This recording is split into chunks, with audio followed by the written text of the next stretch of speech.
Heart-shaped na cake! Pwede!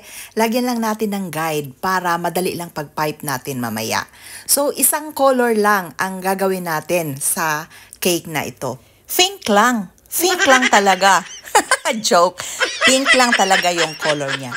So, yan lang ang gusto ng ating client, yung vintage look.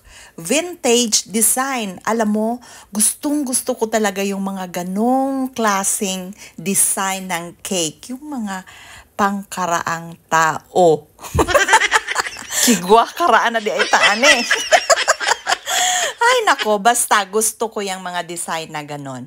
Alam mo, ang may-ari nito is 17 years old. See? See, walang pili ang vintage. As long as nagandahan ka, okay lang talaga yon. Parang uso na ngayon ang cake na ganito ngayon. Marami-rami na din akong nakita na post na mga vintage look na cake. Napakaganda naman talaga eh. Bumabalik yung mga karaan na yung mga lumang design ng mga cakes. Pero maganda talaga siya tingnan. Basta, tapos yan na yung ribbon na na-video ko na rin kung paano siya gagawin. Yan ang i-decorate natin sa cake na yan. Hanapin nyo na lang kung paano ko siya ginawa. Napakaganda niya kaya i-decorate. So, nilagay ko siya sa side. So, I have like 5 siguro na ribbons.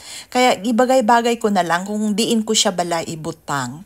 So, naisipan ko na i-alternate ko siya kasi kulang nga ang ribbon ko. Like na ideahan ko rin na yung sa mga gap in between, lagyan ko ng bulaklak. So, maganda din ang resulta niyan. Ay, naku po, para-paraan lang yan.